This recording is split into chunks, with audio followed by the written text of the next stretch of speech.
আমরা কি শুনতে পাচ্ছি? জি স্যার। ঠিক আছে। তো যেটা বলছিলাম যে একজন লিডার হলে কি করে জানো, বিভিন্ন ডিপার্টমেন্ট গুলা, সেই ডিপার্টমেন্ট গুলার সাথে ব্যারিয়ার যেগুলো আছে, মানে যে ঝামেলাগুলো আছে, এটা মিট আপ করে বিভিন্ন ডিপার্টমেন্টকে একসাথে কাজ করার সুযোগ করে দেয়।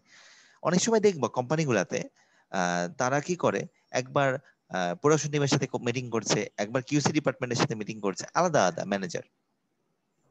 বাট রাদার সবগুলা ডিপার্টমেন্টকে নিয়ে যদি একসাথে একটা প্রোডাকশন প্ল্যানিং করা যায়, সেটা কিন্তু ভালো।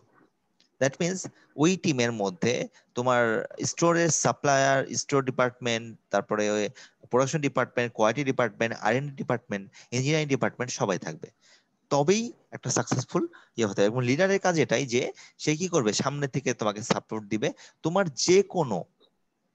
তোমার যে কোনো ধরনের কমিউনিকেশন, যে কোনো ধরনের ইস্যু লাগলে তুমি তার সাথে ইয়ে করতে পারে, এবং তার যে গোলটা হবে সেটা কোম্পানির মিশন ভিশনের সাথে যাবে, যে কোম্পানির মিশনটা কি এবং ভিশনটা কি সেটার সাথে যাবে। এবং তারা লিডার সবসময় এটাই চিন্তা করবে যে কালচার চেঞ্জ যদি করা লাগে, আমাদের এই যে অভ্যাসগত যে সমস্যাগুলো আছে, এই সংস্কৃতিগুলো যদি চেঞ্জ করা লাগে, সেটাকেও তারা অ্যাপ্রিসিয়েট করবে।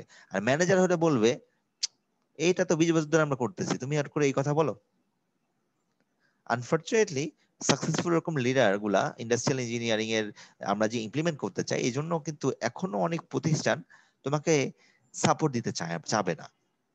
অধিকাংশ প্রতিষ্ঠানে যারা টপ ম্যানেজমেন্টে আছে, তারা এরকম আসলে সাকসেসফুল লিডারশিপ শো করতে চায় না। তারা শুধু ওই ম্যানেজারিয়াল অ্যাক্টিভিটিস গুলাই বেশি ইন্টারেস্টেড হয়, যে আচ্ছা এইভাবে তো করে আসছি, এভাবেই তো চলছে, আমরা কেন পরিবর্তিত হব।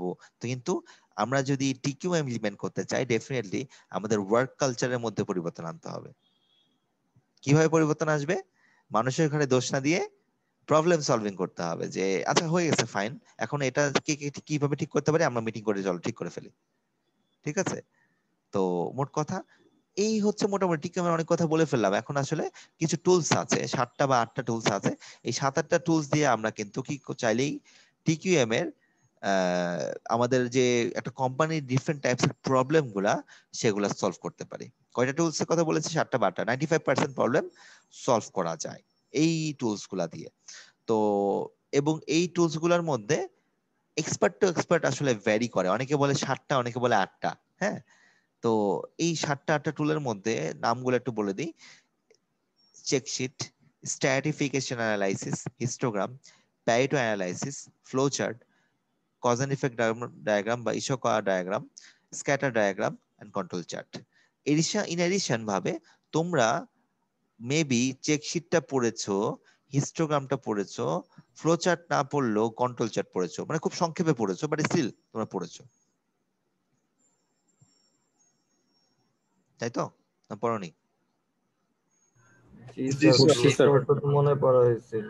কোনটা আর কি কোনটা পড়েছিল? Flow chart? হ্যাঁ স্যার, তাও কনফার্ম বলতে পারতেছি না। আচ্ছা, হ্যাঁ ফ্লো চার্টটা পার্সিয়াল ভাবে দেখানো হতে পারে। তো আমি কি করব, যেটা নেক্সট সপ্তাহে আমাদের 3টা ক্লাস আছে ল্যাব সহ। এই 3টা ক্লাসে এই যত টাইপের টুলস গুলো আছে শিখিয়ে ফেলবো, ইচ এন্ড এভরিথিং শিখিয়ে ফেলবো। যেটা হবে এই টুলস গুলা ব্যবহার করে তোমার এক্সিস্টিং তুমি যে প্ল্যান গুলাতে আছো কাজ করতে পারবা। আর যেহেতু গরম গরম হবে, এই চ্যাপ্টারটা শেষ হওয়ার পরে অ্যাসাইনমেন্ট এবার আর ওরকম অ্যাসাইনমেন্ট থাকবে না, এবার টিম ওয়াইজ অ্যাসাইনমেন্ট থাকবে। 3জন 4জনের ছোট ছোট টিম হবে, তারা বিভিন্ন টাইপের ছোট ছোট টাস্ক করবে, রিয়েল লাইফ প্রবলেম সলভিং করবে। বাংলাদেশের হাজার প্রবলেম আছে। এই যে গত কদিন ধরে করোনা বাড়ছে, বাট স্টিল আমাদের মানার মানসিকতা এখনো কেন নাই? এই প্রবলেম সলভ করতে পারো, মানে সলভ আসলে না, কেন, কারণটা, রিজনস গুলো তো বের করতে পারলে আসলে সলিউশন আসবে না। এই রিজনস গুলো বের করা আমরা কিন্তু এইভাবে, আমি দেখিয়ে দেবো টুলস গুলা কিভাবে কাজ করে, আমি দেখিয়ে দিব। তারপরে তোমাদের ছোট ছোট টাস্ক দিয়ে দিব, এবং তোমরা টপিক সিলেক্ট করে তোমরা এই ধরনের কাজ করবা। এবং তোমার প্ল্যানটেডও কোনো কাজ করতে পারবে, কোনো সমস্যা নেই। জাস্ট কি টপিক সিলেক্ট করছো আমাকে ডিফাইন বলে দিতে হবে, সেই অনুযায়ী আমি অ্যানালাইসিস করে দেখবো। সো আমাদের খুব বেশি আর এই চ্যাপ্টারটা বাকি নাই, 3-4টা স্লাইড বাকি আছে। হ্যাঁ, তো ফার্স্টলি আবার পুরান কথা বলি, কোয়ালিটি কন্ট্রোল কি করে বলো তো? চেক করে দেখে কোনটা ভালো, সব ঠিকঠাক আছে কিনা, কি নাই, শেষ তো। যে বলতেছে quality control would be the car measurement feature dials the dashboard tell how much fuel is available, কতটুকু আছে চেক করলাম, কম থাকলে কি করব, ফুয়েল ভরে নিব, বেশি থাকলে বলে আচ্ছা ঠিক আছে শেষ। এবং মিটারটা কত চলতেছে, গাড়িটা এখন কত স্পিড আছে, এইটুকু জাস্ট ওগুলা ঠিকঠাক আছে কিনা দেখলাম।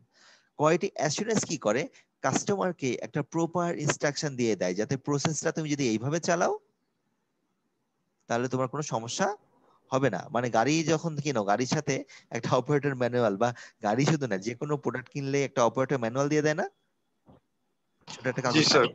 এটাই হচ্ছে আমাদের কি, এটা হচ্ছে সেই কোয়ালিটি অ্যাসুরেন্সের ধাপ।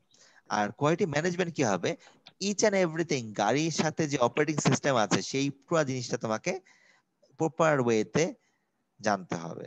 এখন সবকিছু তোমাকে যখন প্রপার ওয়েতে, তুমি ফিলোসফিটা কিভাবে গাড়িটা ড্রাইভ করছে বা কি চলছে সেটা যদি না জানো, তুমি কিন্তু রাস্তায় গাড়ি চালাতে পারবে না। ঠিক আছে, গাড়ি ম্যানুয়াল দেখে গাড়ি চালানো যায়? অনেক প্রোডাক্ট আমরা চালাই ফেলি, কিন্তু গাড়ি বা আদার্স যে কিছু জিনিস আছে সেগুলো কিন্তু আমরা প্রপার করতে হলে সবকিছু ইচ এন্ড এভরিথিং তাকে, তার অপারেটিং সিস্টেম সম্পর্কে পরিষ্কার ধারণা আসতে হবে। ঠিক আছে, যদি আমরা তার প্রসিডিউর গুলো ফলো না করি তাহলে কিন্তু প্রবলেম হতে পারে। তো এই পুরাটাই হচ্ছে আমাদের কোয়ালিটি ম্যানেজমেন্টের ফিলোসফি। সো আমাদের এই সেকেন্ড চ্যাপ্টার, যেটা তোমাদের বইয়ে টিকিউএম এর চ্যাপ্টারটা অনেক ছোট আকারে আছে, টিকিউএম এর চ্যাপ্টারটা অনেক ছোট পরিসরে আছে, বাট আমি একটু ডিটেলস রেখেছি এবং স্লাইড দিয়ে দিব, সমস্যা নেই। এই আমরা নেক্সট ক্লাসে দেখতে যাচ্ছি যে বেসিক টুলস অফ টিকিউএম। মোট আমাদের এই যে 7টা বা 8টা টুলস আছে, এই টুলস গুলা নিয়ে আমরা অ্যানালাইসিস করব এবং আমরা বোঝার চেষ্টা করব। ঠিক আছে, চেক শিট বা এগুলা কিছু জিনিস তো অলরেডি দেখেছি, সেগুলো আমরা খুব সংক্ষেপে টান দিব, আর যেটা দেখিনি সেগুলো ডিটেলস আকারে আমরা বলবো।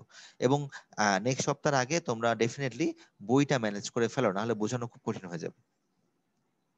ঠিক আছে। জি স্যার।